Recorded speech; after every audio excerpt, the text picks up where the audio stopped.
Hello class 8th student. In previous video we have seen the reactions of metal and non-metal with the water, and in this video we will discuss the remaining part of the chapter. And now reaction with acid. Let us see how metals and non-metal behave with acid. तो देखते हैं कि metal non-metal acid के साथ कैसा behave करते हैं, कैसे react करते हैं. तो with an activity we will understand it.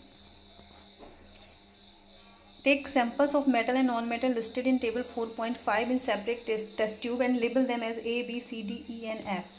आप देख सकते हैं इन एक्टिविटीज़ में लिए गए थे जो टेस्ट ट्यूब हैं. There were 6 test tubes and it labeled as A, B, C, D, E and F. And then with the help of a dropper add 5 ml of dilute hydrochloric acid to each test tube one by one. और dropper की help से हर एक test tube में जिनको label किया गया है A, B, C, D, E, F के रूप में, तो उनमें हमने 5 ml डाइल्यूट हाइड्रोक्लोरिक एसिड जो है उसमें डाला गया था.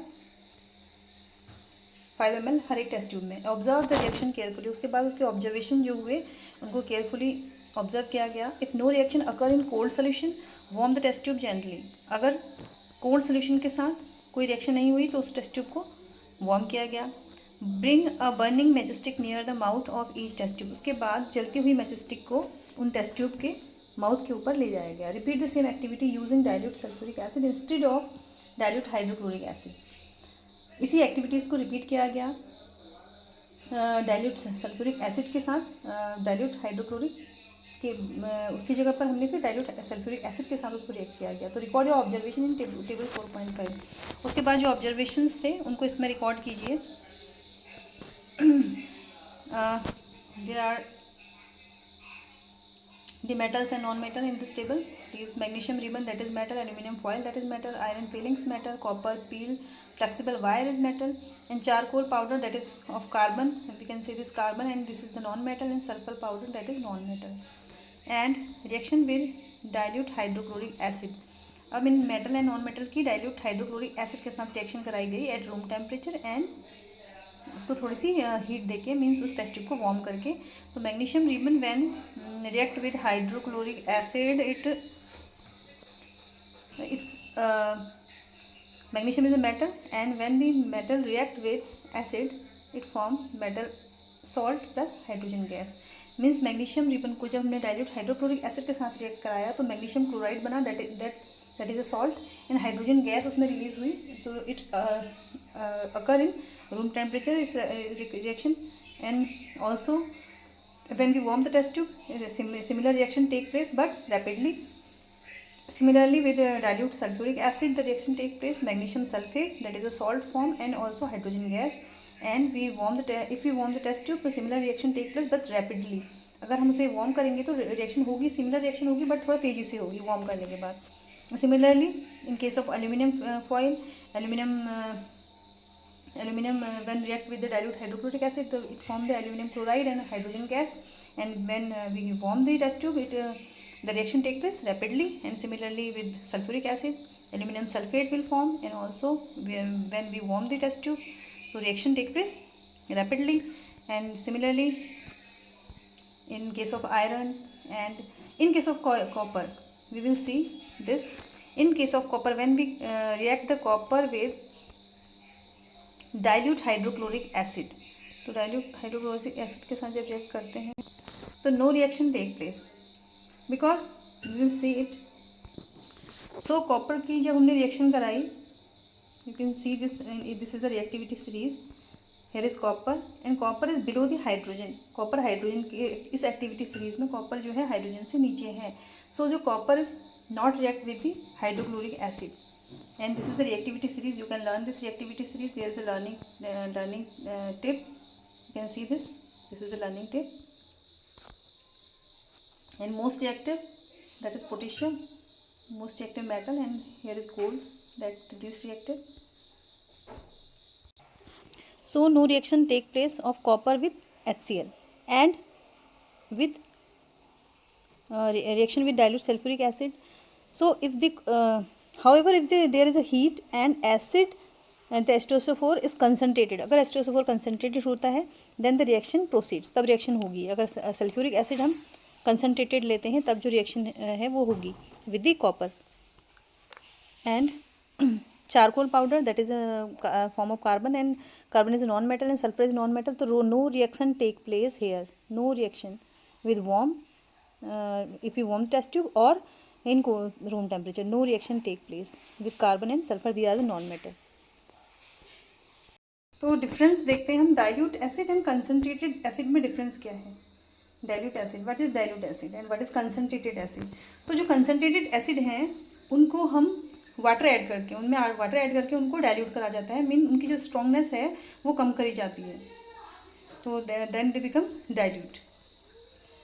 Is there a difference in the way metals and non metal react with acid.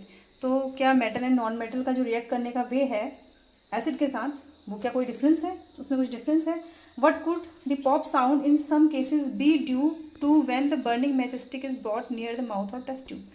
तो क्या हुआ, या किसी केसेस में, कुछ केसेस में पॉप साउंड हमने सुना जब हम बर्निंग मैचस्टिक को उसके टेस्ट ट्यूब के माउथ के पास ले गए, तो क्या कोई पॉप साउंड का साउंड हुआ। तो you must have found that non metals generally do not react with acid but metal react with acid to produce hydrogen gas then burn with pop sound.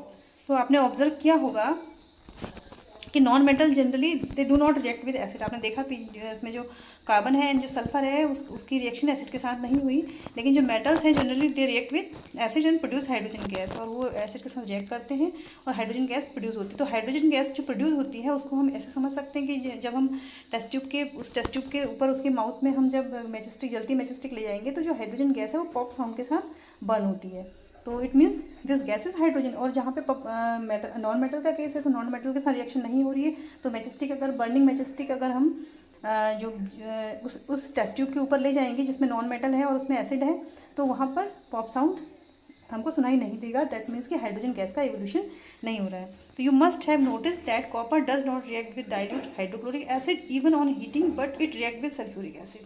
तो आपने नोटिस किया होगा कि जो copper है it does not react with hydrochloric acid, क्योंकि जो copper है वो हाइड्रोक्लोरिक एसिड के साथ रिएक्ट नहीं करता। इसलिए नहीं करता क्योंकि copper is in reactivity series copper is below the hydrogen, it is less reactive even on heating. But और हीट करने पर भी हाइड्रोक्लोरिक एसिड के साथ ये रिएक्ट नहीं करता, but it react with sulphuric acid, लेकिन रिएक्ट करता है सल्फ्यूरिक एसिड के साथ, can it is concentrated. Now reactions with base, now reaction with basis. How do the metal and non-metal react with base? And we will understand it with an activity.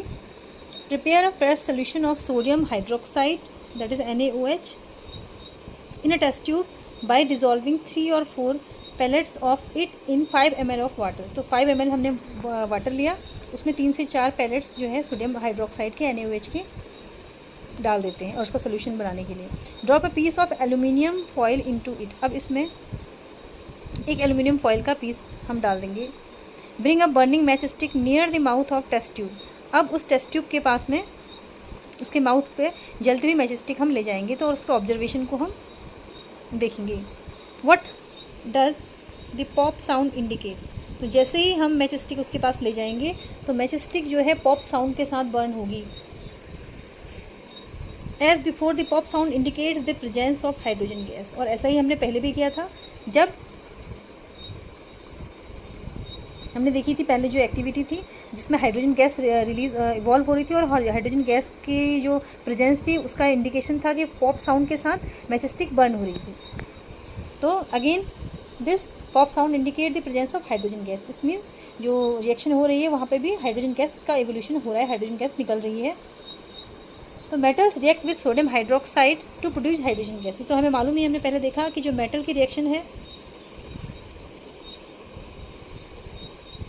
Acid के साथ, जब metal ने acid के साथ react करा था तो hydrogen gas का एवोल्यूशन वहाँ पे हुआ था। सिमिलरली यहाँ पर भी जब मेटल्स बेस के साथ रिएक्ट कर रहे थे, इससे पहले मेटल एसिड के साथ मेटल की रिएक्शन एसिड के साथ हमने देखी। तो when metal react with acid it form metal salt and hydrogen gas. Similarly when metal react with sodium hydroxide the production of और the evolution of hydrogen gas occur hair.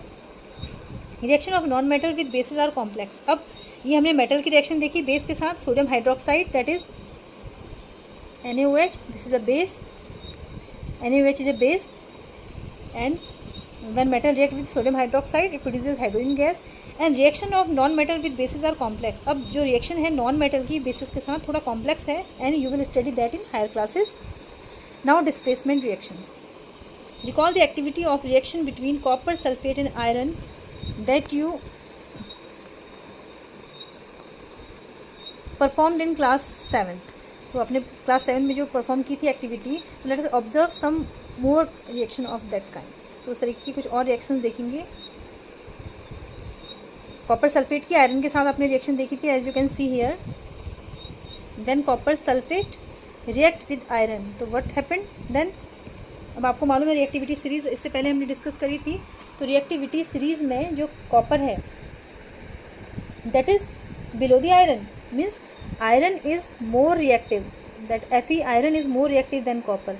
तो iron जो है copper से ज़्यादा reactive है. तो iron copper को copper sulphate के सोल्यूशन से डिस्प्लेस कर देगा, means it become iron sulphate and copper.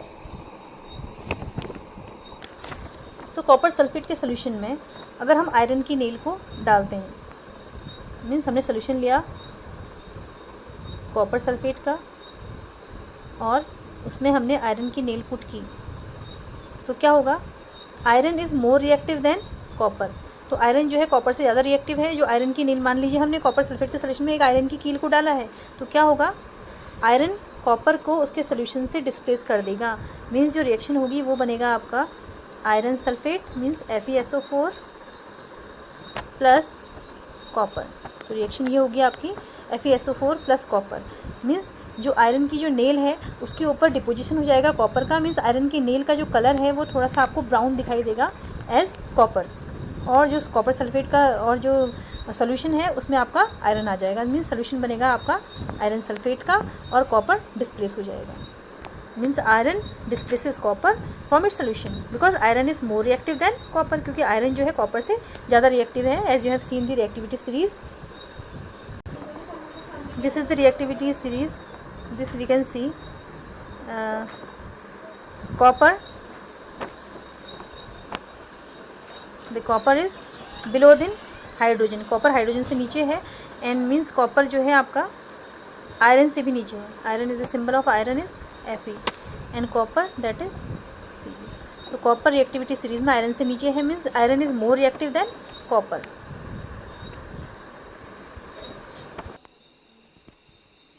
Now similarly in beaker first we have taken the copper sulfate solution and we will put the zinc granules in it. So what reaction take place? Similarly the reaction will take place like the in beaker B, copper sulfate solution and iron. So if we will put zinc granules in copper sulfate solution, so zinc is a metal and copper is also a metal and zinc is above the reactivity series in with to copper. तो zinc जो है copper से reactivity series में ऊपर है. So zinc displaces copper from it solution, so it form zinc sulfate and copper. And next that is the zinc sulfate, we have taken zinc sulfate solution and copper turnings we will put if in it. So what will happen, you know that copper is less reactive than zinc. जो copper है वो zinc से कम reactive है, तो copper that will not displaces zinc, तो no reaction take place here, no reaction take place. And if iron sulfate, if we have taken iron sulfate solution and we will put the copper turnings in it, so it will form no reaction. Similarly no reaction take place here because copper in reactivity series less than copper is less reactive than iron, so copper will not displace iron, from its solution, so no reaction take place here also. And similarly zinc sulfate, if we take zinc sulfate solution and we will put the iron fillings in it, then we will see in reactivity series zinc is above the iron. Zinc is above the iron means zinc is more reactive than iron and iron is less reactive than zinc, so iron will not displace zinc from its solution, so no reaction take place here also. Now what changes do you observe in various beaker, तो अलग अलग beakers में आप क्या changes observe करेंगे, क्या change हुए उनमें. Do you have read that one metal displaces another metal from its compound in aqueous solution, और आपने देखा, आपने पढ़ा कि जो एक मेटल है वो दूसरे मेटल को उसके सोल्यूशन से डिस्प्लेस कर देता है उसके aqua solution. Aqua means water, और वाटर से का मिक्स करके जो सोल्यूशन बनता है that is called aqua solution. तो एक मेटल दूसरे मेटल को डिस्प्लेस कर देता है उसके कंपाउंड से किसी एक्वा सोल्यूशन में जिसमें वो दिया हुआ है। इन बीकर ए जिंक डिस्प्लेसेस, आपने देखा कि जिंक ने कॉपर को डिस्प्लेस किया because zinc is above in reactivity series than copper and zinc is more reactive than copper, so zinc displaces copper from copper sulfate. That is why blue color of copper sulfate, अब जो solution था, जो aqueous solution है उसका जो color है वो blue है, then blue color of copper sulfate disappears, और जो blue color है वो disappear हो जाएगा copper sulfate का, and a powdery red mass of copper is deposited at the bottom of the beaker, और red color का एक copper का जो है डिपोजिशन हो जाएगा red mass जो कि copper है उसके बीकर के बॉटम पर। And the reaction can be represented as follows, अब इस रिएक्शन को हम ऐसे बता सकते हैं, there is a word equation also the symbolic copper sulphate, the formula is copper sulphate is CuSO4 and zinc and the colour of copper sulphate is blue. Then when copper sulphate reacts with zinc तो it form zinc sulphate because zinc displaces copper from its solution and it forms zinc sulfate and that is colorless, so blue color of copper sulfate disappears and it become colorless and red mass of copper deposited on the bottom of the beaker. You can write down the reaction taking place in beaker B in the similar manner. अब ऐसे ही beaker B में जो reaction है उसको आप लिख सकते हैं। now पहेली is confused. I have understood the reaction taking place in beaker A and B, but I am still confused why there is no change in beaker C, D and E. And I have already told you कि C, D और E में change क्यों नहीं हुआ, because जो metal है उसने उसके दिए हुए solution के में से उस compound से उस metal को displace नहीं किया because that is less reactive than the given metal. There could have been displacement of zinc by copper in beaker C and by iron in beaker E. Similarly, iron could be displaced by copper in beaker D. इस तरीके से iron displace हो सकता था, but no changes occur in these. Since we do not see any change in beaker C, we can infer that copper is not able to replace zinc from zinc sulfate. क्योंकि हमने देखा कि beaker सी में कोई change नहीं हुआ, तो हम इससे ये इन्फॉर्मेशन हमें मिलती है कि copper is not able to replace zinc from zinc sulphate. तो कॉपर जो है जिंक सल्फेट से जिंक को रिप्लेस करने में एबल नहीं था। बट वाई, लेकिन क्यों नहीं हुआ ऐसा, और रीज़न मैंने आपको बता दिया कि रिएक्टिविटी सीरीज़ के अकॉर्डिंग जो लेस रिएक्टिव मेटल है वो मोर रिएक्टिव मेटल को उसके सोल्यूशन से डिस्प्लेस नहीं करेगा। When zinc can replace copper in beaker A, why cannot copper replaces zinc in beaker C? Same thing occur here. Remember that science is not arbitrary. तो याद रखिए जो साइंस है that is not arbitrary, means science जो है उसमें self will नहीं है कि हमारी जो इच्छा हो हम वो कर दें। It follows definite rule based on fact. तो ये जो फैक्ट पर बेस्ड रूल है उसको फॉलो करती है, द डेफिनेट रूल्स को फॉलो करती है science. And the rule here is that zinc is more reactive than copper and iron. अब यहाँ फैक्ट ये है या रूल ये है कि जिंक मोर रिएक्टिव है कॉपर से और आयरन से भी। A more reactive metal can replace a less reactive metal. देखिए this is the fact, the more reactive metal can replace a less reactive metal. जो ज़्यादा रिएक्टिव मेटल है वो रिप्लेस करता है अपने से कम रिएक्टिव मेटल को, but a less reactive one can not replace a more reactive metal. लेकिन जो लेस रिएक्टिव है but the less reactive one can not replace a more reactive metal, वो नहीं कर सकता उसको रिप्लेस। जो लेस रिएक्टिव है वो मोर रिएक्टिव को रिप्लेस नहीं कर सकता। Now you can understand why there are no displacement reaction in beaker D and E also. इसलिए आप यहाँ समझ सकते हैं इसको आसानी से कि बीकर डी और सी में डिस्प्लेसमेंट रिएक्शन नहीं हुई। तो can you gas the sequence of metal from more reactive to less reactive among zinc, iron and copper? तो आप सीक्वेंस बता सकते हैं, इसमें आसानी से आप सीक्वेंस बता सकते हैं with seeing the reactivity series which I have discussed. Now uses of metal and non metal.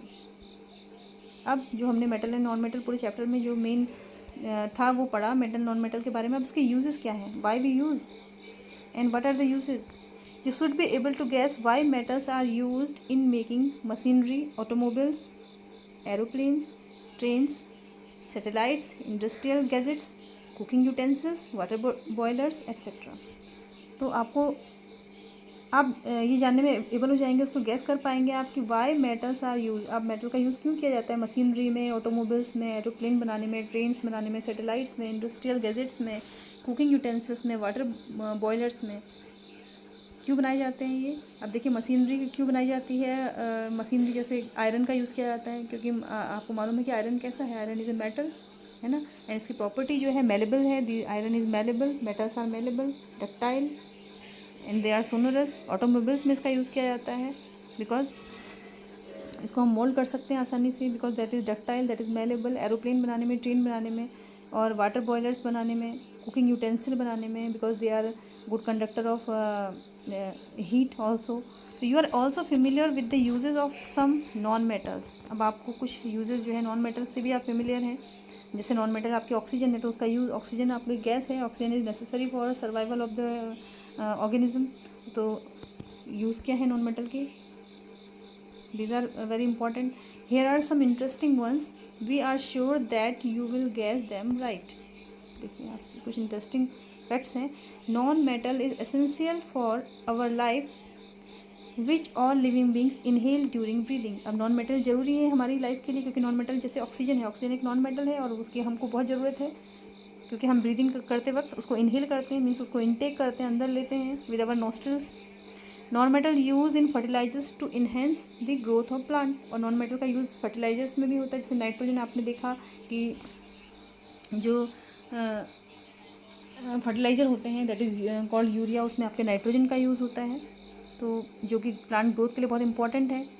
Nitrogen आपको मालूम है कि नाइट्रोजन फिक्सेशन का आपका प्रोसेस आपने पहले पढ़ी है। Non metal use in water purification process. अब नॉन मेटल का यूज़ वाटर की प्योरीफिकेशन के प्रोसेस में होता है, दैट इज़ क्लोरीन, क्लोरीन का यूज़ करते हैं हम वाटर प्योरीफिकेशन में।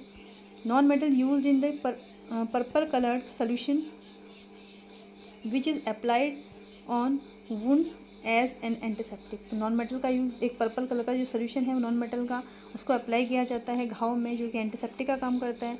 नॉन मेटल यूज इन क्रैकर्स, जो पटाखे बनाने में भी उसका यूज़ होता है नॉन मेटल्स का, जैसे फॉस्फोरस है। And you may add some more uses of metal and non metal from your experiences. अब आप जो भी एक्सपीरियंस करते हैं आपके घर में, अगर आपको कुछ बताए जाते हैं ऐसे नॉन मेटल मेटल के यूज़, तो वो यूज़ भी आप अपने एक्सपीरियंस से उसमें ऐड कर सकते हैं, more than you can add. Now पहली heard that magnesium is found in plants, in what form it is found in them। तो पहली ने सुना था जो मैग्नीशियम है वो प्लांट्स में पाया जाता है, तो किस फॉर्म में ये प्लांट्स में पाया जाता है। तो मैग्नीशियम आयनिक फॉर्म में प्लांट्स में पाया जाता है, और ये प्लांट्स जो है मैग्नीशियम को सॉइल से लेती हैं, और इसकी जो डिफिशेंसी है, मैग्नीशियम की डिफिशेंसी, जो प्लांट में जो पेल येलो कलर आ जाता है, येलो कलर की लीफ हो जाती है और थोड़ी विल्टिंग होती है, that is because of the magnesium. And magnesium is the building block of chlorophyll.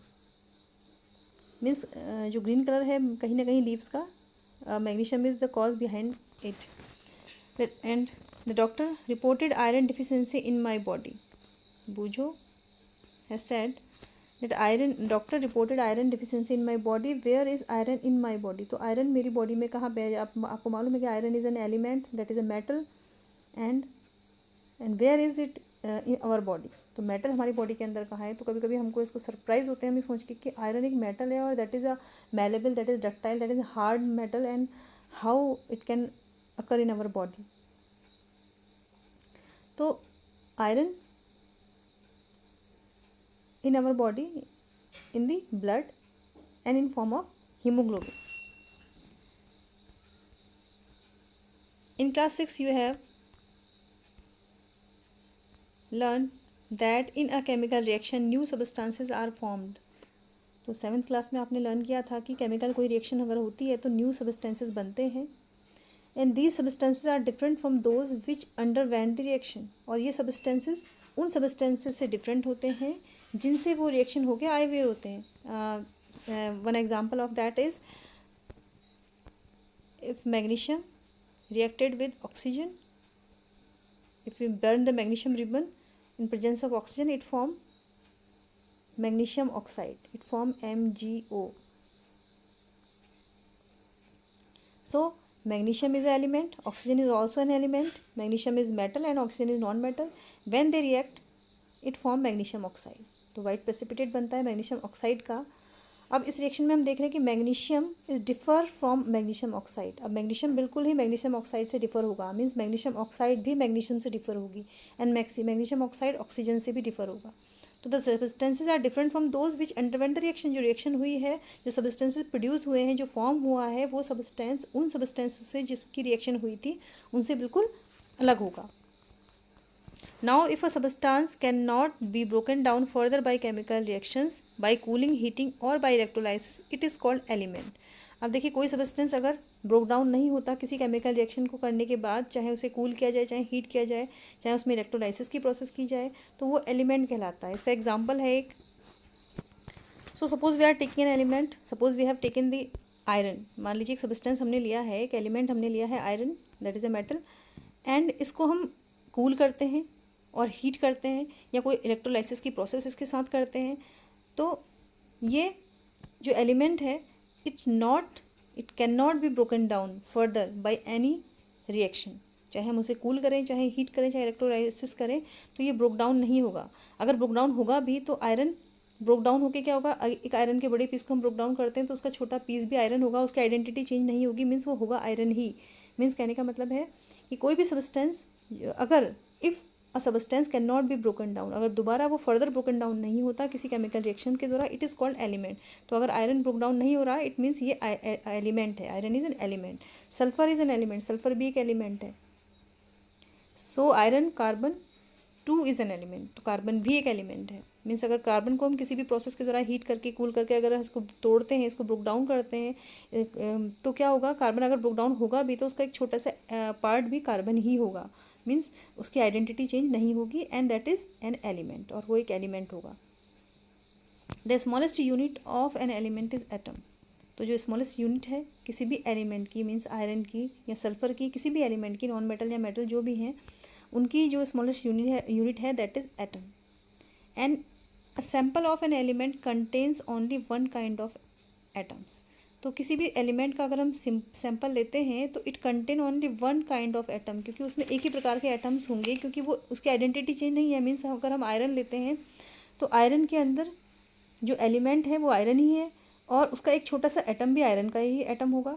तो the atom of an element remains unaffected by physical change in the element.